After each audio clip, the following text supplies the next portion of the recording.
ಇದು ತುಂಬಾ ಹಿಂದಿನ ಕಾಲದ ಕತೆ. ರಾಮು, ಜಗನ್ನಾಥ, ಆನಂದ ಮತ್ತೆ ಚೇತನ ಅಂತ 4 ಗೆಳೆಯರಿರ್ತಾರೆ. ಅವರೆಲ್ಲರೂ ದೊಡ್ಡ ಪಂಡಿತರು. ಒಂದು ದಿನ ಅವರು ಕಾಡಲ್ಲಿ ನಡ್ಕೊಂಡು ಹೋಗ್ತಾ ಇರ್ತಾರೆ. ಅವಾಗ ಆನಂದ ಹೇಳ್ತಾನೆ, ಇಲ್ಲಿ ಬಹಳ ಕ್ರೂರ ಪ್ರಾಣಿಗಳಿರುತ್ತೆ, ಸಿಂಹ, ಚಿರತೆ, ಹುಲಿ ಅಂತಹ ಪ್ರಾಣಿಗಳಿರುತ್ತೆ, ಅದರಿಂದ ಎಚ್ಚರವಾಗಿರ್ಬೇಕು ಅಂತ ಹೇಳ್ತಾನೆ. ಆಗ ಉಳಿದವರು ಹೌದೌದು ಎಚ್ಚರವಾಗಿರೋಣ ಅಂತ ಒಪ್ಕೊಳ್ತಾರೆ. ಅವ್ರ 4 ಜನ ಗೆಳೆಯರು ಹೀಗೆ ನಡ್ಕೊಂಡು ಕಾಡಿನ ಮಧ್ಯಭಾಗವನ್ನ ತಲುಪ್ತಾರೆ.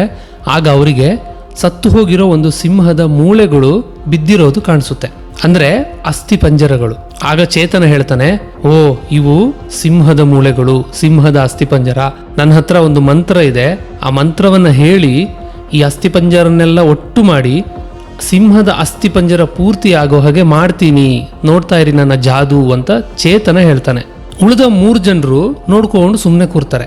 ಆಗ ಚೇತನ ಮಂತ್ರವನ್ನ ಪಠಣೆ ಮಾಡ್ತಾನೆ.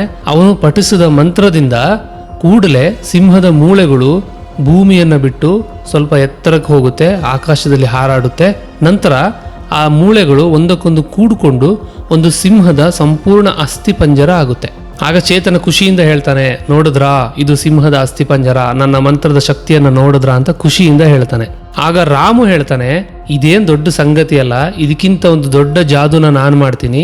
ನಾನು ಈ ಅಸ್ಥಿ ಪಂಜರಕ್ಕೆ ಮಾಂಸ ಮತ್ತು ಚರ್ಮವನ್ನ ತುಂಬಿಸ್ತೀನಿ ಕೇವಲ ಮಂತ್ರದಿಂದ ಅಂತ ಹೇಳ್ತಾನೆ. ನಂತರ ರಾಮು ಆ ಸಿಂಹದ ಅಸ್ಥಿ ಪಂಜರದ ಹತ್ರ ಹೋಗಿ ನಿಂತ್ಕೊಳ್ತಾನೆ. ಆಮೇಲೆ ತನ್ನ ಕಣ್ಣುಗಳನ್ನು ಮುಚ್ಚಿ ಮಂತ್ರವನ್ನ ಹೇಳೋಕೆ ಶುರು ಮಾಡ್ತಾನೆ.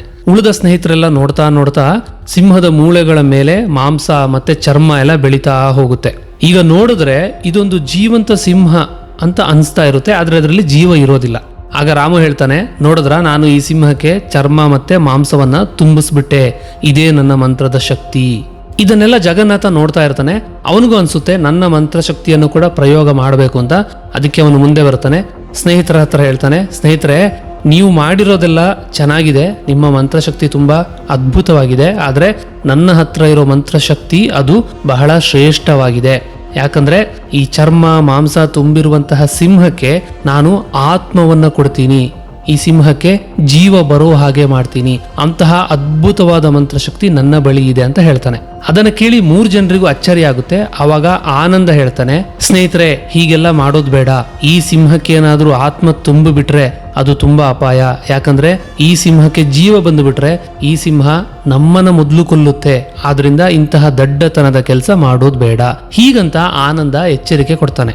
ಆದ್ರೆ ಇದನ್ನ ಕೇಳಿ ಜಗನ್ನಾಥನಿಗೆ ಸಿಟ್ಟು ಬರುತ್ತೆ, ಉಳಿದ ಇಬ್ಬರಿಗೂ ಕೋಪ ಬರುತ್ತೆ. ನೋಡಾನಂದ, ನೀನು ಏನನ್ನೂ ಕಲ್ತಿಲ್ಲ, ನೀನೊಬ್ಬ ದಡ್ಡ, ಆದ್ರಿಂದ ನಿನ್ನ ಹತ್ರ ಮಂತ್ರಶಕ್ತಿ ಇಲ್ಲ ಅಂತ ನಿನಗೆ ಹೊಟ್ಟೆ ಉರಿ ಆಗ್ತಾ ಇದೆ.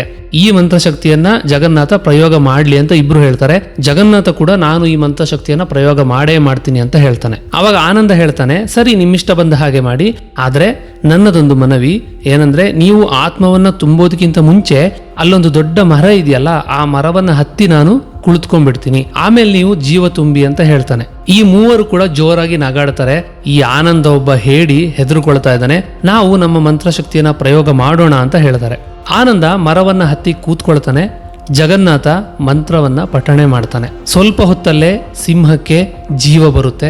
ಸಿಂಹದ ಗರ್ಜನೆ ಕೇಳಿದ ಕೂಡಲೇ ಈ 3ರಿಗೆ ಭಯ ಶುರುವಾಗುತ್ತೆ, ಮೈಯೆಲ್ಲ ನಡುಕ ಬರುತ್ತೆ. 3 ಜನರು ಓಡೋದಿಕ್ಕೆ ಪ್ರಯತ್ನ ಮಾಡ್ತಾರೆ. ಅಷ್ಟು ಹೊತ್ತಿಗೆ ಸಿಂಹ 3ರ ಮೇಲೂ ಎರಗಿ 3ರನ್ನ ಕೊಂದು ಚಿಂದಿ ಮಾಡಿ ಹಾಕುತ್ತೆ. ಸಿಂಹ ಅಲ್ಲಿಂದ ಹೊರಟು ಹೋದ ಮೇಲೆ ಆನಂದ ಮರದಿಂದ ಕೆಳಕ್ಕೆ ಇಳಿತಾನೆ.